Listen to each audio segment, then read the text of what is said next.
reaction video asal daripada channel Kilas Dunia. Anda boleh berkunjung ke channel Kilas Dunia untuk menonton video asal reaction ini. Apakah isu yang dibawa? Jom kita tonton bersama. Pengamat hubungan internasional Andrea Abdul Rahman mengomentari rencana kedatangan Presiden Rusia Vladimir Putin ke Indonesia. Duta Besar Rusia di Jakarta Lyudmila Verbiva juga telah mengonfirmasi Putin akan hadir pada acara KTT G20 yang digelar di Bali. Andrea mengatakan Indonesia yang menganut prinsip politik luar negeri bebas aktif mengambil langkah tepat dengan mengundang semua anggota G20, termasuk Rusia. Menurut dia, Indonesia telah berhasil keluar dari tekanan Amerika Serikat yang sebelumnya meminta keanggotaan Rusia dipertimbangkan. Selanjutnya, penting bagi Jokowi berbicara dengan negara lain bahwa G20 hanya akan berbicara masalah ekonomi. Demikian kata Andrea di acara Jakarta Defense Studies di Jakarta Pusat. Ia menilai kedatangan Rusia KTT G20 tentu akan membuat Indonesia menjadi sorotan dunia. Di tengah gejolak yang ada, Indonesia sebagai tuan rumah presidensi G20 harus bersikap adil terkait munculnya tarik-menarik kepentingan Rusia dan Amerika. Andrea mengapresiasi langkah Indonesia yang tetap mengundang Rusia. Selain itu, Indonesia juga wajib meyakinkan agar negara lain tetap datang dan mencegah terjadinya sejumlah ancaman boikot. Sorotan video ini membawa kita kepada inti penting kunjungan Vladimir Putin ke Indonesia. Rusia mengucapkan terima kasih kepada Indonesia kerana menjemput Rusia ke persidangan G20 yang bakal berlangsung di Bali nanti. Meskipun John Biden telah menyatakan agar Rusia digugurkan daripada persidangan G20, Indonesia kekal sebaliknya. Terlebih ketika Presiden Vladimir Putin mengatakan kesediaannya untuk hadir. Duta Besar Rusia untuk Indonesia Lyudmila Verbiva pun menyampaikan apresiasinya terhadap undangan Indonesia yang sudah diterima secara resmi. Kami sudah menerima undangan resminya dan kami sangat menghargai posisi pemerintahan Indonesia yang sangat seimbang karena kami setuju dengan pihak Indonesia bahwa G20 bukanlah forum untuk membahas krisis politik hingga G20 harus berkonsentrasi pada ekonomi dan keuangan global. Indonesia mempertahankan prinsip kekal bebas dan neutral dalam menghadapi tekanan John Biden. Indonesia merupakan pengerusi G20 bagi tahun 2022. Maka harus juga mengundang Ukraina dan perlu diingat bahwa Ukraina bukan merupakan anggota G20. Pihak Kementerian Luar Negeri atau Kemlu RI juga telah mengeluarkan pernyataan terkait hal ini. Sudah sesuai dengan presidensi sebelumnya adalah untuk mengundang semua anggota G20. Demikian kata Dian Triansjani. Hal itu harus di-underline juga adalah bahwa diplomasi Indonesia selalu didasarkan pada base of principle. Dalam press briefing pada mingguan Kemlu RI pada Kamis 24 Maret, Dubes Triansah menyatakan bahwa Indonesia dalam mengetuai berbagai konferensi, forum atau organisasi baik itu dalam konteks badan-badan PBB atau pada saat memimpin Dewan Keamanan PBB, ASEAN atau dewan lainnya selalu berpegang pada rule of procedure atau aturan yang berlaku. Demikian juga di G20. Oleh karena itu, sudah kewajiban Presiden G20 untuk mengundang seluruh anggotanya.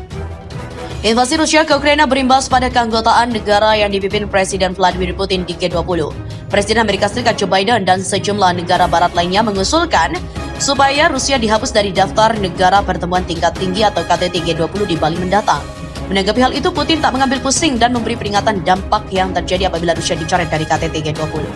Seperti diketahui, Indonesia akan menjadi ketua presidensi dan tuan rumah G20 tahun ini. Dalam hal ini, pemerintah Indonesia menyatakan akan melaksanakan KTT G20 secara netral dan tak memihak. Oleh karena itu, Indonesia akan tetap mengundang semua anggota G20 seperti yang dilakukan presidensi sebelumnya, salah satunya Rusia.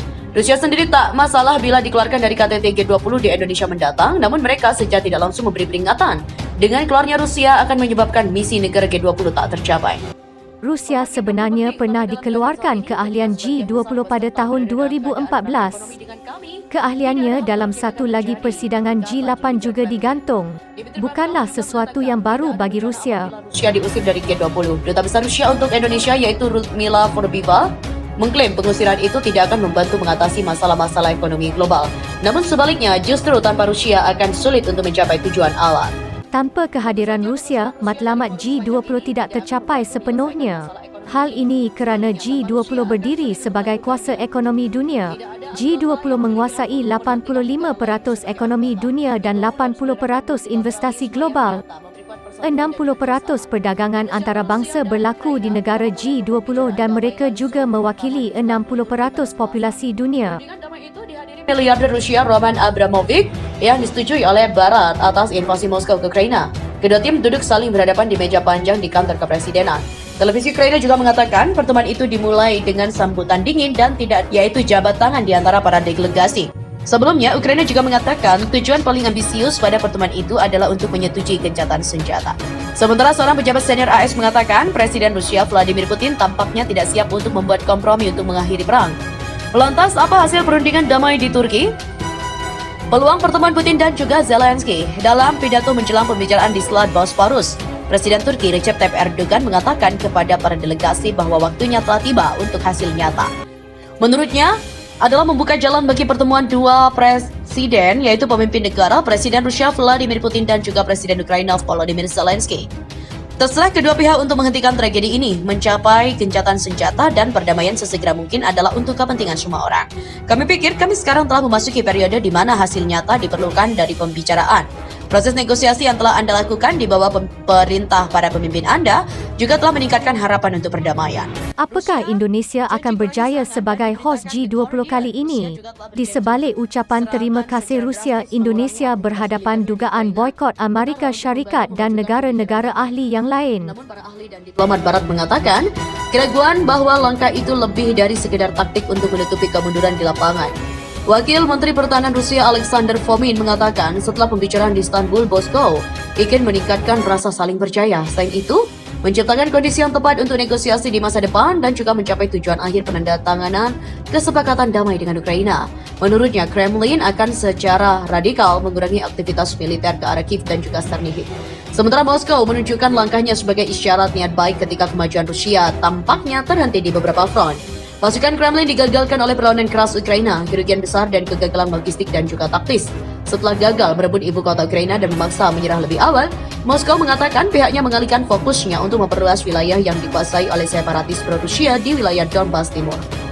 Menteri Luar Negeri AS Antony Blinken mengatakan dia belum melihat apapun yang menunjukkan bahwa pembicaraan sedang berlangsung dengan cara yang konstruktif. Ia menyarankan indikasi mundurnya Rusia dapat menjadi upaya. Apapun yang berlaku, kebijaksanaan Presiden Indonesia mendepani tekanan dua kuasa besar bakal teruji. Sama-sama kita berdoa agar Presiden Jokowi bisa mendepani ujian ini dan mengekalkan keamanan yang ada di rantau ini. Untuk isu dan video seterusnya, anda boleh subscribe, komen dan share video ini. Komen dan cadangan anda dapat membantu kualiti channel ini.